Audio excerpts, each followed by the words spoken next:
କିଛି ଲୋକଙ୍କ ପାଖକୁ ଟଙ୍କାଟେ ବି ଯାଇଥାଇପାରେ, କିଛି ଲୋକଙ୍କ ପାଖକୁ ତାଠୁ ବି ଉର୍ଦ୍ଧ୍ୱ ଯାଇଥାଇପାରେ, କିଛି ଲୋକଙ୍କ ପାଖକୁ ନ ଯାଇଥାଇ ବି ପାରେ।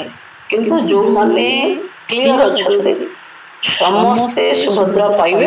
କୋଉଠି ଭିଡ଼ ଜମିବା ଦରକାର ନାହିଁ, ସିଧାସଳଖ ଆକାଉଣ୍ଟକୁ 9 ତାରିଖ 12ଟା ପୂର୍ବରୁ ପଇସା ଯିବ। 9 ତାରିଖ ଆସିବ ସୁଭଦ୍ରା ଯୋଜନାର ଟଙ୍କା, ଖାତାକୁ ଆସିବ ଟଙ୍କା, ସେଇଟା ପୁଣି କେତେ ସମୟରେ ଆସିବ ସେଇଟା ମଧ୍ୟ କହିଲେ ପ୍ରଭାତୀ ପରିଡ଼ା ମ୍ୟାମ୍। ଆଉ ସମସ୍ତଙ୍କର କ୍ଲିୟର ଥିଲେ, ସମସ୍ତେ ଟଙ୍କା ପାଇବେ ବୋଲି ସେ କହିଛନ୍ତି। ଆଉ ଏହା ପୁଣି ସମସ୍ତେ ଡାଉଟ୍ ଅଛନ୍ତି ଯେ ମୋତେ ଏହି କିସ୍ତିରେ ଏହି ଦ୍ୱିତୀୟ ପର୍ଯ୍ୟାୟରେ ଟଙ୍କା ମିଳିବ କି ନାହିଁ ବୋଲି ସମସ୍ତେ କନଫ୍ୟୁଜ୍ ଅଛନ୍ତି। ଆଉ ଯେଉଁମାନେ କନଫ୍ୟୁଜ୍ ଅଛନ୍ତି ଯାହାକି 9 ତାରିଖ ଦିନ 12ଟା ସମୟରେ ସୁଭଦ୍ରା ଯୋଜନାର 5,000 ଟଙ୍କା ଖାତାକୁ କ୍ରେଡ଼ିଟ୍ ହେବ କି ନାହିଁ ସେଇଟା କନଫ୍ୟୁଜ୍ ଅଛନ୍ତି। ଏ ଭିଡ଼ିଓ ମାଧ୍ୟମରେ ଆପଣମାନେ କ୍ଲିୟର ହେଇଯିବେ। ଆଉ ଯେଉଁମାନଙ୍କର ଟଙ୍କାଟି ଆସିନାହିଁ ସେଇଟା ମଧ୍ୟ ଟ୍ରାଏଲ୍ କରାଯାଇଥିଲା ଗଲା ପ୍ରଥମ କିସ୍ତିରେ। ଆଉ ଏବେ ଦ୍ୱିତୀୟ ପର୍ଯ୍ୟାୟ ଚାଲିଛି ପ୍ରଥମ କିସ୍ତିର, ଯାହାକି ଏବେ ଟଙ୍କାଟେ ଆସିଛି ବୋଲି ସମସ୍ତେ ଭିଡ଼ିଓରେ ମଧ୍ୟ କହିଥିଲେ, କିନ୍ତୁ ଟଙ୍କାଟେ ଆସିନଥିଲା ବୋଲି ସେ ମଧ୍ୟ ସୂଚନା ଦେଇଛନ୍ତି। ଆଉ ଆପଣମାନଙ୍କୁ ଏଠି କ୍ଲିୟର ହେଇଯାଆନ୍ତୁ ଯେ ଆସନ୍ତାକାଲି ଯାହାକି ଅକ୍ଟୋବର 9 ତାରିଖ 12ଟା ସମୟରେ ଖାତାକୁ ଆସିବ। ତେବେ କେଉଁମାନଙ୍କ ଖାତାକୁ ଆସିବ ସର୍ବପ୍ରଥମେ ସେଇଟା ତ ଆପଣମାନେ ଆଗରୁ କ୍ଲିୟର ହେଇସାରିଛନ୍ତି ଯେ ଡିବିଟି ଲିଙ୍କ୍ ଥିଲେ ହିଁ NPCI ସିଡ଼ିଂ ଆଧାର ସିଡ଼ିଂ ଥିଲେ ସେମାନଙ୍କ ଆକାଉଣ୍ଟକୁ ପ୍ରଥମେ ଟଙ୍କା ଆସୁଛି। ତେବେ ସେଇଟା ମଧ୍ୟ ରାଇଟ୍, ଯାହାକି ଡିବିଟି ଥିଲେ ଡାଇରେକ୍ଟ ବେନିଫିଟ୍ ଟ୍ରାନ୍ସଫର କହନ୍ତି, ସେଇଟା ଡାଇରେକ୍ଟ ଆସିଥାଏ ଖାତାକୁ ଆଧାର ମାଧ୍ୟମରେ। ଆଉ ଯେଉଁମାନେ ଏବେ ଯାଏଁ ଡିବିଟି ଲିଙ୍କ୍ କରିନାହାନ୍ତି କିମ୍ବା ତାଙ୍କର ଆକ୍ଟିଭ୍ ନାହିଁ ତାହେଲେ ସେମାନେ ପାଇବେ ନାହିଁ, ନେକ୍ସଟ ସମୟରେ ପାଇବେ। ତେବେ ବହୁତ ଜଣ ମଧ୍ୟ ଭିଡ଼ିଓ ଦେଖିକି କନଫ୍ୟୁଜ୍ ହେଉଛନ୍ତି ଯେ ମୋର ଡିବିଟି ଲିଙ୍କ୍ ହେଇନାହିଁ ଆଉ ମୁଁ ଡିବିଟି ଲିଙ୍କ୍ କରିବାକୁ ବ୍ୟାଙ୍କ ଦୌଡ଼ିବି, ଏମିତି ବହୁତ ଜଣ ଭାବୁଛନ୍ତି ଆଉ ବ୍ୟାଙ୍କକୁ ମଧ୍ୟ ଦୌଡ଼ୁଛନ୍ତି।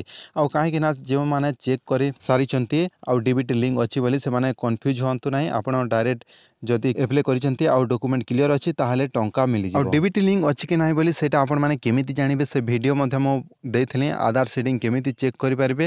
ଆଉ ତା ସହିତ ମଧ୍ୟ ଆପଣମାନେ ଏହା ମଧ୍ୟ ଜାଣି ରଖନ୍ତୁ ଯେ ଯେଉଁମାନଙ୍କର ମନରେଗା ଯାହାକି ଜବ୍ କାର୍ଡ଼ରୁ ଟଙ୍କା ଆସୁଥିଲା, ଯେଉଁ ଲେବର କାମରୁ ଟଙ୍କା ଆସୁଥିଲା, ସେମାନେ ଚିନ୍ତିତ ହୁଅନ୍ତୁ ନାହିଁ, ଯାହାକି ସେମାନଙ୍କର ଡିବିଟି ଅଲରେଡ଼ି ଲିଙ୍କ୍ ହେଇଛି, ସେଥିପାଇଁ ସରକାର ତରଫରୁ ଆସୁଥିଲା ଟଙ୍କା। ଆଉ ଯେଉଁମାନଙ୍କର ଗ୍ୟାସ୍, ବହୁତ ଜଣଙ୍କର ଏଲ୍ପିଜି ଗ୍ୟାସ୍ ରହିଛି, ସେ ଏଲ୍ପିଜି ଗ୍ୟାସ୍ ସବସିଡ଼ି ଟଙ୍କା ପାଉଛନ୍ତି, ତାହେଲେ ଆପଣମାନେ କ୍ଲିୟର ହେଇଯାଆନ୍ତୁ ଯେ ଡିବିଟି ଲିଙ୍କ୍ ଅଛି ବୋଲି। ସମସ୍ତଙ୍କୁ ମୁଁ ଅନୁରୋଧ କରିଛି ଯେ ଡିବିଟି ଲିଙ୍କ୍ ଆପଣମାନେ କନଫର୍ମ ହୁଅନ୍ତୁ ଆପଣଙ୍କର ହେଇଛି। ଯଦି ସବସିଡ଼ି ପାଉଛନ୍ତି ତାହେଲେ ଆପଣ ଯେଉଁ ଏଲ୍ପିଜି ଗ୍ୟାସ୍ରୁ, ତାହେଲେ ଆପଣମାନେ ବିନ୍ଦାସରେ ରୁହନ୍ତୁ, ଆପଣଙ୍କର ଡକୁମେଣ୍ଟ କ୍ଲିୟର ଥିଲେ ଟଙ୍କା ଆସିଯିବ। ଆଉ ଯେଉଁ 40 ଲକ୍ଷ ହିତାଧିକାରୀ କୁହାଯାଇଥିଲା, 40 ଲକ୍ଷ ହିତାଧିକାରୀରୁ ଯଦି ଆପଣ ଆସନ୍ତି ତାହେଲେ ଏଥର ଦ୍ୱିତୀୟ ପର୍ଯ୍ୟାୟରେ ଟଙ୍କା ମିଳିବ। 1 କୋଟି ଲୋକ ଆବେଦନ କରିସାରିଛନ୍ତି ବୋଲି ସୂଚନା ମଧ୍ୟ ମିଳିସାରିଛି। ଆଉ ସମସ୍ତେ ଆପଣମାନେ ସବୁବେଳେ ନ୍ୟୁଜ୍ ମଧ୍ୟ ଦେଖୁଥିବେ, ସୂଚନା ପାଉଥିବେ, କିନ୍ତୁ ଆପଣମାନେ ଏହା କ୍ଲିୟର ହେଇନଥିବେ ଯେ ଡିବିଟି ଲିଙ୍କ୍ ହେଇଛି କି ନାହିଁ, ସେଇଟା ଆପଣମାନେ କ୍ଲିୟର ହେଇଥାନ୍ତୁ। ତେବେ କେଉଁ ଆକାଉଣ୍ଟରେ ଟଙ୍କା ଆସିବ, କେଉଁ ଆକାଉଣ୍ଟରେ ଟଙ୍କା ଆସିବ ନାହିଁ ମଧ୍ୟ ସେଇଟା କହୁଛନ୍ତି, ଭିଡ଼ିଓ ମଧ୍ୟ ଆସୁଛି। ଆଉ ମୁଁ କିଛି ଛୋଟିଆ ନ୍ୟୁଜ୍ରେ ମଧ୍ୟ ଦେଖିଥିଲି ଯେ ଏହି ଆକାଉଣ୍ଟରେ ଥିଲେ ଟଙ୍କା ଆସିବ ବୋଲି, କିନ୍ତୁ ଆପଣମାନେ ସେଇଟା ଭ୍ରମିତ ହୁଅନ୍ତୁ ନାହିଁ। ଆଉ ବହୁତ ଜଣ ଏବେ ଏୟାରଟେଲ୍ ପେମେଣ୍ଟ ବ୍ୟାଙ୍କ କିମ୍ବା ଇଣ୍ଡିଆନ୍ ପୋଷ୍ଟାଲ ପେମେଣ୍ଟ ବ୍ୟାଙ୍କ ଖୋଲୁଛନ୍ତି, କାହିଁକି ନା ସେମାନଙ୍କର ସାଙ୍ଗେ ସାଙ୍ଗେ ଡିବିଟି ଲିଙ୍କ୍ ହେଇଯାଉଛି, ସେଥିପାଇଁ ସମସ୍ତେ ସେଠି ଆବେଦନ କରୁଛନ୍ତି ଆଉ ସେଇ ଆକାଉଣ୍ଟ ଖୋଲୁଛନ୍ତି। ଆଉ ଯଦି ଆପଣଙ୍କର ଡିବିଟି ଲିଙ୍କ୍ ରହିଛି ତାହେଲେ ଆପଣମାନେ ଅଯଥା କାହିଁକି ସେଇ 4ଟି 5ଟି ଆକାଉଣ୍ଟ ଖୋଲୁଛନ୍ତି। ଯଦି ଆପଣଙ୍କର ଡିବିଟି ଲିଙ୍କ୍ ଅଛି ତାହେଲେ ଆପଣଙ୍କର ସବସିଡ଼ି ପଇସା କିମ୍ବା ଗ୍ୟାସ୍ ଏଲ୍ପିଜି ସବସିଡ଼ି ପଇସା କିମ୍ବା ମନରେଗାରୁ ଯେଉଁ ଲେବର କାମ କରାଯାଏ ସେଥିରୁ ଟଙ୍କା ଆସିଥାଏ, ତାହେଲେ ତ ଆମର କ୍ଲିୟର ଅଛି ଡିବିଟି ଲିଙ୍କ୍ ହେଇଛି। ଆଉ ପୁଣି ଥରେ ଆପଣମାନେ ଏହି ବ୍ୟାଙ୍କରେ ଯଦି ଟଙ୍କା ଆସିବ କହୁଛନ୍ତି ତାହେଲେ ସେଇ ବ୍ୟାଙ୍କକୁ ଆପଣମାନେ ଡାଇରେକ୍ଟ ଯାଇକି ଓପନ୍ କରୁଛନ୍ତି, ଆକାଉଣ୍ଟ ଓପନ୍ କରିଦେଉଛନ୍ତି। ସେଥିରେ ମୁଁ ମାନୁଛି ଆପଣମାନେ ଗୋଟିଏ ଦିନରେ ଡିବିଟି ଲିଙ୍କ୍ କରିପାରିବେ, ମୋବାଇଲରେ ଡିବିଟି ଆକ୍ଟିଭ୍ କରିପାରିବେ।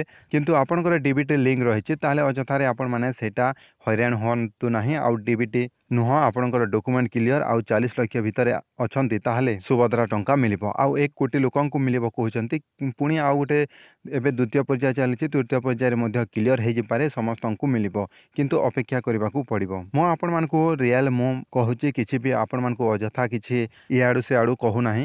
ଆପଣମାନେ ଯଦି ଚ୍ୟାନେଲଟିକୁ ଯଦି ପସନ୍ଦ କରନ୍ତି ତାହେଲେ ସବସ୍କ୍ରାଇବ୍ କରନ୍ତୁ, ଲାଇକ୍ କରନ୍ତୁ ଭିଡ଼ିଓଟିକୁ ଆଉ ସେୟାର କରନ୍ତୁ।